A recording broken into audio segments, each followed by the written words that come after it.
Got 100 steps to go. Tonight I'll make it 99. By rayrae118, Chapter 5. When Harry woke up the next morning, he was hit with a wave of pure bliss. He had a feeling the reason for his happiness was the woman curled up into his side, sleeping peacefully. He looked to her and smiled widely. She was so beautiful. Damn straight. Ginny's mental voice was sleepy, but full of love. And, for the record, you're pretty damn hot yourself. Harry chuckled, then sat up. He frowned slightly as he did so. Something about this morning just seemed different. Are you sure it's not just last night? Ginny asked, feeling his confusion as she sat up as well, curling the blanket around her bare chest. Harry glanced over and shook his head. Last night was amazing. And I definitely feel difference in our bond. Remember what Sharptooth said? The bond will be complete when we consummate our relationship. Ginny nodded, remembering that conversation. But what you're feeling isn't that. He shook his head again. After learning occlumency, the pain in my scar disappeared for the most part. But it was almost like a phantom headache. It wasn't there, but I could feel it all the same. That feeling is gone now. Ginny gasped lightly. Do you think your connection to Voldemort is gone? Harry bit his lip. I think we need to talk to Sharptooth again. Ginny pursed her lips, studying his forehead carefully. You know, I think your scar looks a little lighter. Harry sighed. Like I said, we need to talk to Sharptooth. As if in response to that statement, a house elf popped in at that moment. Chloe is sorry for interrupting Master and Mistress this morning, but an important letter has come for Master. Seal on the letter being from Gringotts. Harry nodded and smiled. Thank you, Chloe. Can you have breakfast sent up as soon as it's ready? Chloe nodded eagerly and popped out. Harry opened the letter and read it to himself, with Ginny looking over his shoulder. When he finished, he folded up the letter and set it on the nightstand. So, the council has made a decision. It does bode well that Sharptooth asks for Neville to join us, doesn't it? Ginny nodded thoughtfully. It would seem that way, she agreed, making to stand up, pulling Harry's discarded shirt from the night before and putting it on. When she got out of the bed, it fell to her upper thigh. But for right now, I think I heard you say something about breakfast. I'm starving. Harry chuckled and agreed, finding his boxes from last night and putting them on. Dressed in no more than the bare minimum, they headed out to the terrace, where a filling breakfast of waffles, fruit, maple syrup and whipped cream was waiting for them. Ginny ate ravenously, her table manners closer to Ron's this morning than Harry had ever seen them. She looked up briefly and glared when she caught that thought, but Harry just shrugged and tucked into his own waffle, smiling slightly.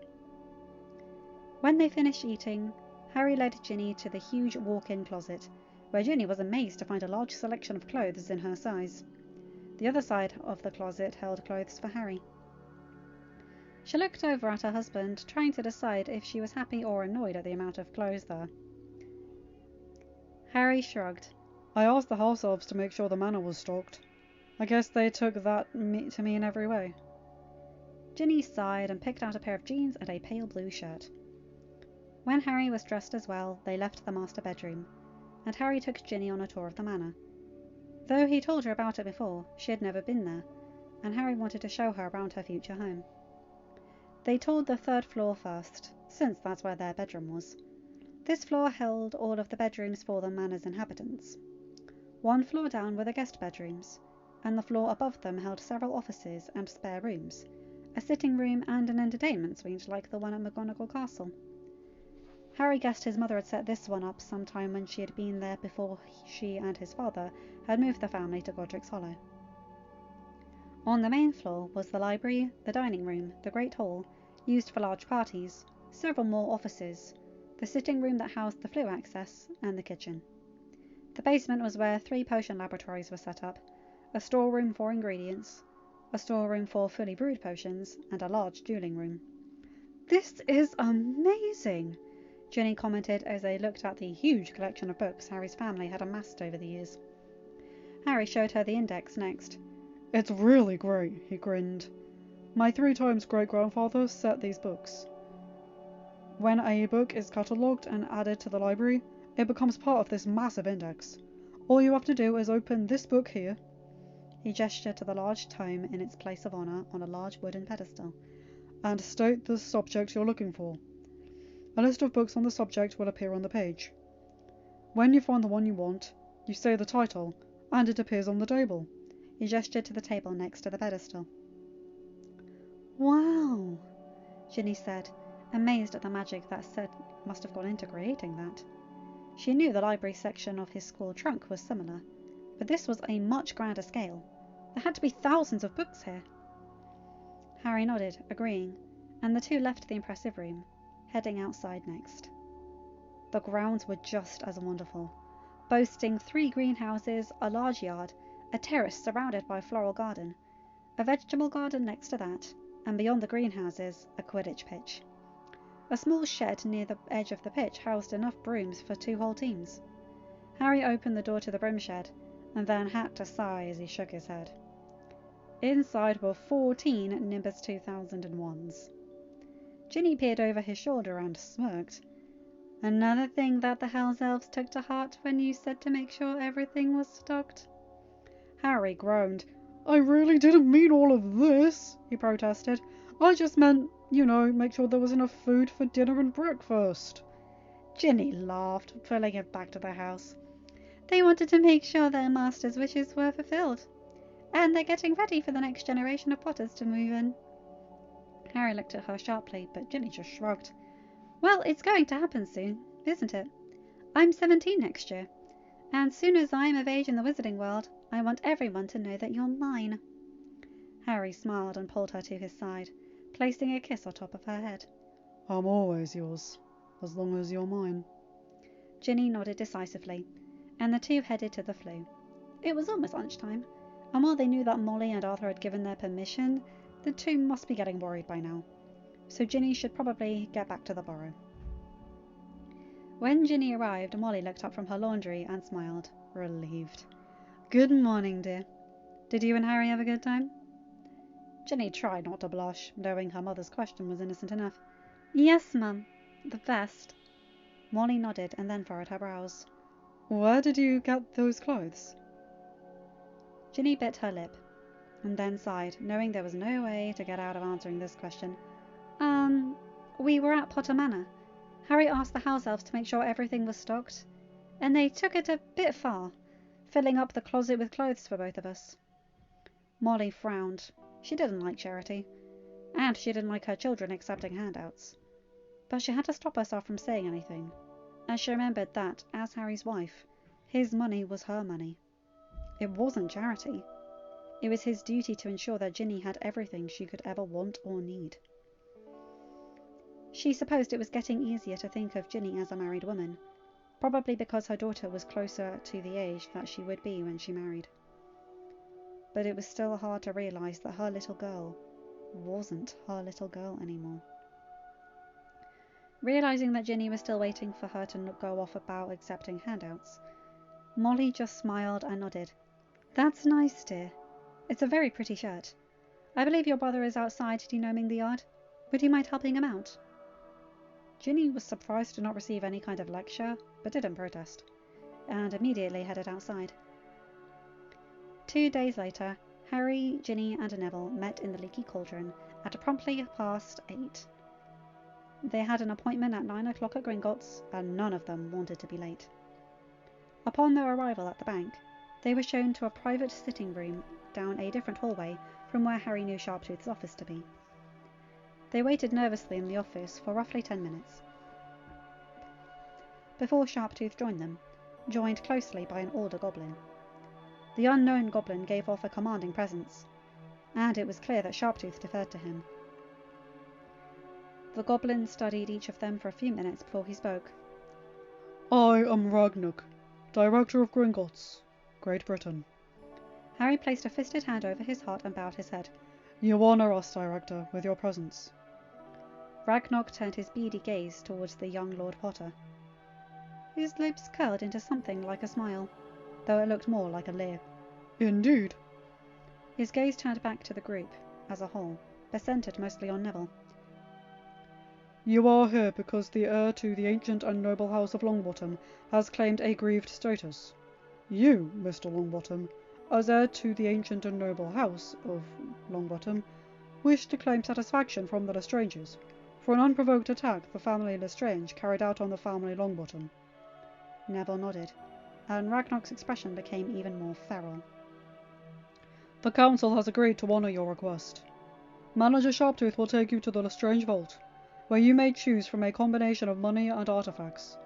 Manager Sharptooth, on behalf of the council, will then decide if it is acceptable. Without waiting for anyone to comment, Ragnar turned and left the room. Sharptooth had his own version of a smile on his face. The council has agreed to this request readily, Harry, Ginny, Mr. Longbottom. They understand the shape the current war is taking, and are willing to do their part. He levelled a meaningful look at Harry before leading the three teenagers out of the room and to the carts. Harry understood that look. Sharptooth was telling him, without actually telling him, that Gringotts understood that, though their coffers may take a hit, they were willing to make the sacrifice to put a stop to Voldemort. The cart took them deeper than Harry's trust vault, but it stopped a level above where the older families kept their money and assets. Harry and Neville's families were down one more level. Sharptooth got out first and waited until the teenagers were on the walkway before he ran a long finger down the door. It melted away until it was as if there was nothing there. That is the Goblin's override, Sharptooth explained. If we need to get into a vault for any reason, without the owner's presence, we can. Of course, it is not an action we take lightly. But this is a special case. He gestured to the open vault in front of them. I will remain here. You do not have forever, though, so I would suggest you search with purpose. Harry nodded. Thank you, he said before leading Ginny and Neville into the vault. For almost an hour they looked. There was a lot of stuff to go through, even without factoring in the piles of gold and silver lying around. Finally, Ginny thought that she saw something. Harry, over there! She pointed up to a shelf near the ceiling. Harry frowned and thought as he made his way over. Reaching up, he was just about able to reach up to a small golden cup. When he pulled it down, he saw the badger engraved on the side. However, his frown didn't clear. Ginny moved to his side. Is that it? She whispered curiously in a hushed whisper. Neville also joined them. Harry bit his lip. I think so, he replied, but he didn't sound certain. What's wrong? Ginny asked mentally, worried. Harry glanced at her. It looks like Hufflepuff's cup, but it doesn't give me the same feeling I got when we saw the locket. I don't feel anything. Ginny pursed her lips. You said that you felt different after we... you know. She tried not to blush. Maybe this is just more proof that the connection is gone. Perhaps. Harry allowed. We really need to talk to Sharptooth, he said yet again. Well? Neville asked. Harry looked at him. I think this is it, he confirmed. Good. Neville sounded relieved. I really want to get out of this vault. Sounds like a plan to me, Harry agreed, and the trio left the confined space. Sharptooth peered at the cup in Harry's hand. Is that the choice you have made for your restitution? Neville nodded. It is. Sharptooth inclined his head. Allow me to inspect the object. Harry handed it off, and after a few moments, Sharptooth returned the cup. The goblins find this to be an acceptable form of payment by the family Lestrange to the family Longbottom. Neville sighed in relief. Thank you, Manager Sharptooth, for your assistance. Sharptooth gave him a razor-sharp smile, but didn't reply. Harry bit his lip. Sharptooth, will the Lestranges need to be notified on this? Sharptooth considered for a moment.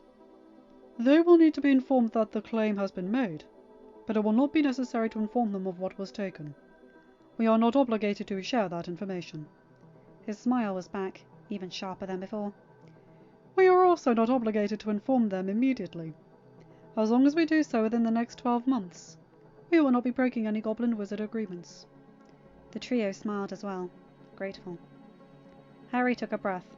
There is one other thing that Ginny and I would like to speak with you about. If you can have a few minutes now. If not, we can set up a time to meet in the next few days. Sharptooth observed his client. I have the time now. I would like to speak with you about the council's other decision. So I made sure to keep this morning clear. Harry smiled his appreciation, and the group made their way back to the surface. They ended up back in the same conference room they had to meet the goblins in before, heading down to the vault. Neville thanked Sharptooth for his assistance before he took the cup with him, hidden from view in a small pouch that Harry handed to his friend. He promised to keep it with him and wait at McGonagall Castle until Harry returned, before he left the bank. When the Longbottom heir was gone, Sharptooth led Harry and Ginny to his office. Sitting behind his desk, he folded his hands in front of him. The council has agreed to honour your second request for a forged sword. They believe it is your birthright to claim that sword, and wish to see returned to its proper owner. However, that may come to pass. The forgery has been commissioned, and I will inform you when it is complete. Harry nodded. Thank you, Sharptooth. Please let the council know how much we appreciate their efforts. Sharptooth inclined his head. Now, I believe you said you had something you wished to speak with me about. Harry took a deep breath and then told Sharptooth about the lack of feeling he was receiving from his scar. When he was finished, Sharptooth frowned minutely. May I first say, congratulations on completing your bond.